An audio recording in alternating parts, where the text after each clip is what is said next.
If you're struggling in business right now, I want you to ask yourself, what are you doing in order to make your business actually grow on its own? Because right now you don't have influencers, you don't have people speaking about it. It is you doing the work on your own. So what do you need to do in order for your business to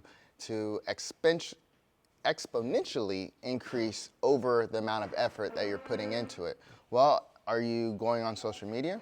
What types of posts are you doing? Are you doing posts that nobody's seeing? Are you doing posts that don't add value to what your customers or your clients or your whatever you're trying to do? Let's just use the word customer.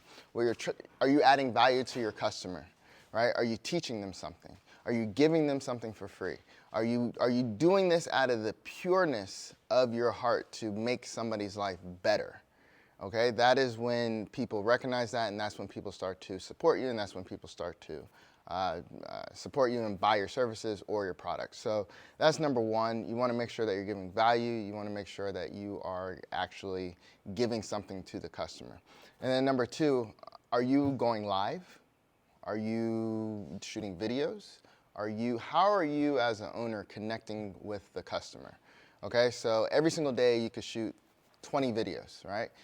If you're a struggling YouTuber, if you want to use YouTube as that, you could shoot a video every single day talking about the topic that is your business, that is your service, right? And you post that every single day. It's not going to get traction overnight. People always see the outcome after years and years and years and years and years and years and years of putting something together and building up momentum. It's all about momentum.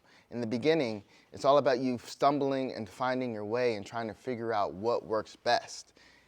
Overnight successes, that's exactly what they are, and sometimes they only last for those 15 minutes of fame. However, if you want to create something that's long-term, you have to take it through all of those different steps, and you have to go through all of those different stumbling blocks, because if you make it all the way up to here, you have gone through this, you have gone through all the peaks and valleys to get to that point. Because every single time you have a valley, in order to get out of that to your next peak, you had to fix whatever that problem was. So at every single, not price point, but every single time you have a new revenue goal and you meet it, then you may have a valley that comes right after that. And whatever problems that were in that to make that valley, now you have to fix that in order to get to the next level. So you fix that, and then as you're fixing it, you come out of it. It may be the economy, hey. So, but what do you do in order to pivot while you're inside of that economy in order to survive through it? That's the biggest thing.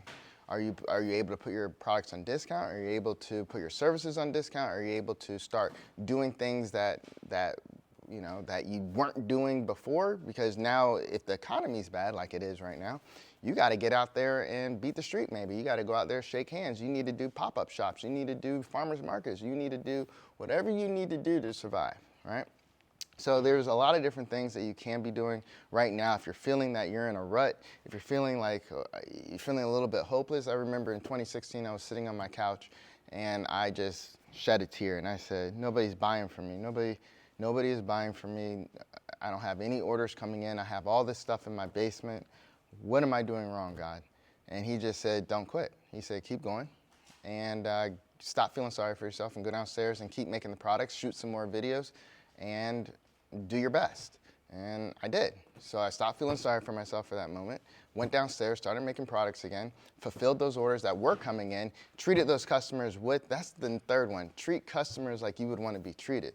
So if something were to go wrong with your order or your service that you bought from somebody, what do you think, how would you want to be treated? So as a business, yes, you may lose $40 or something because now you got to replace the package that was stolen off the person's porch, right?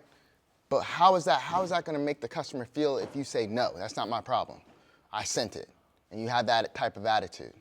Do you think they're going to be your customers? Do you think the word of mouth is going to get back to you?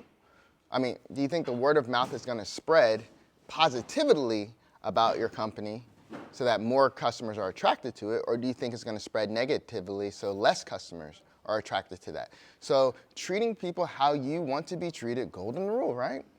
The Bible just teaches us all these golden rules that we should live by and that we should apply to our businesses. That's why the CEO of my company is Jesus Christ. It's not me. I never called myself the CEO. And this is after being in business for over 12 years.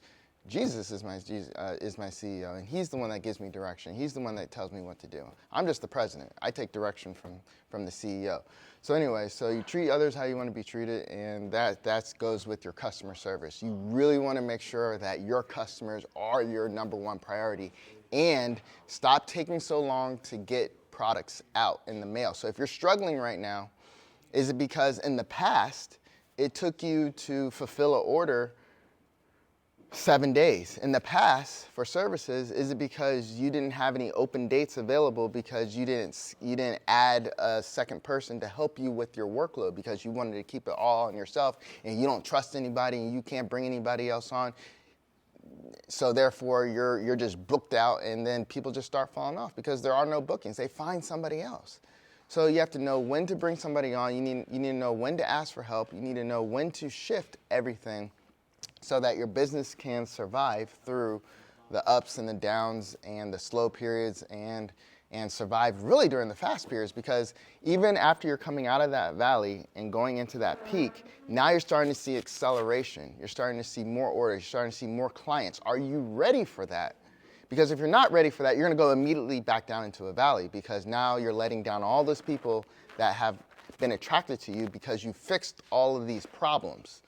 And the fix may take 1 month, it may take 6 months, it may take 2 years in order for you to get out of that valley. But are you willing to stick through it and fix everything? You have to be very, very, very honest with yourself about what the problems are about your business. Because if you're not, then you're never going to get past where you're at. And the proof is in the pudding, right? Are your prices too overpriced, right? Is your shipping too high? Is your customer service, are your policies not what customers want? Is the rate of the return of your email messages to people who just have inquiries? Does it take too long for them to hear back from you, or they don't hear back from you at all? Do you not answer your IMs, your instant message? You don't answer your DMs? Do you not answer your comments when they're posting underneath your pictures, when they're trying to give you engagement? Are you just ignoring that and say, I don't answer DMs, email me? You can't do that type of stuff. You have to meet your customers where they're at, and you have to give your all to those customers on whichever platform. Because if you post on Instagram, if you post on YouTube, if you post on Snapchat, if you post on TikTok, if you post on Facebook business, if you post on all these different channels, it is your responsibility to have an open channel of communication with every single one of those customers who actually communicate with you on those different platforms, right? Because you posted on there, right? So meet them where they're at and close the deal. Talk them into buying your service, buying your product, or whatever, because they're interested. They are replying to that. That is what's going to help you get ahead, keep your customers. That's what's going to help them feel like they are seen. Okay? That's the main thing that customers want to feel. They want to feel like they have been seen. So also on your website, on your services website, on your products website, do you have reviews? If you don't have reviews, if you only have 5 reviews, if you have 0 reviews, you're in trouble. Because when you buy something, the product description, got it. I already know what I'm buying, got it. I know I'm buying a mouthwash, or I know I'm buying a scooter. What I want to know is, what do other people think about it? Okay, so I scroll down. I don't see any reviews. So I can't tell. It is called social proof. I can't tell whether or not this actually works. Sure, the business owner is telling me, yeah, this is the best thing, and I'm the best person to do this job, and da-da-da-da-da.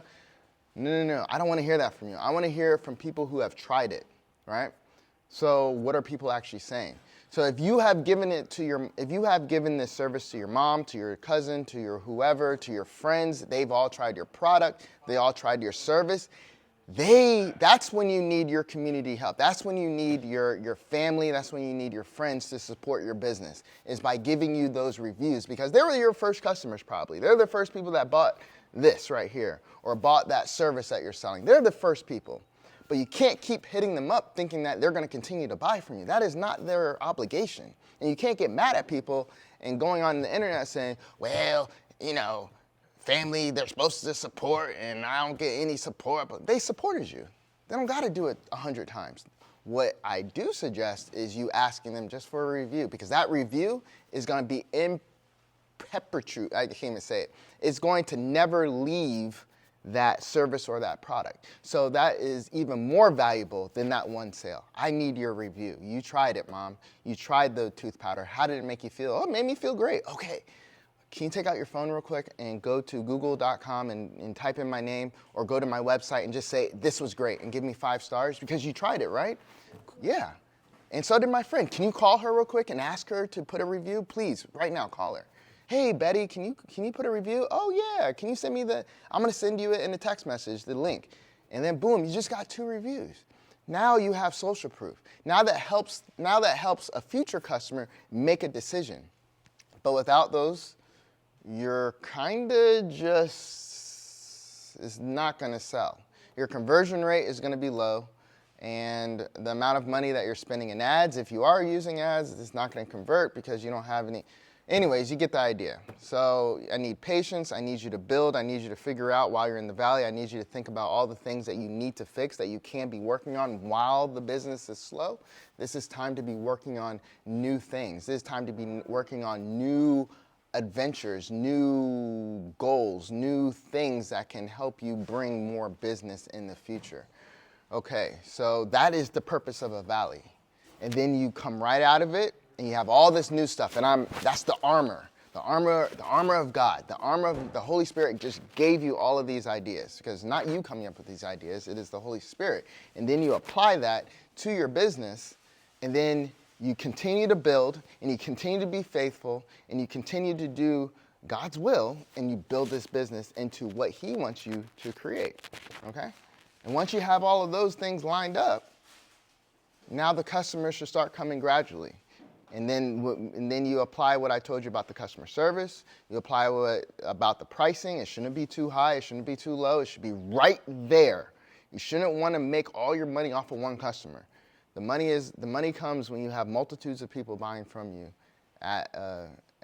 in any given day, any given month, any given year. Not just, I need money now, so hey, $100. It doesn't make sense, and nobody's going to come. All right, so if you guys have any questions, let me know. Contact at garnersgarden.com. God bless. Thank you all.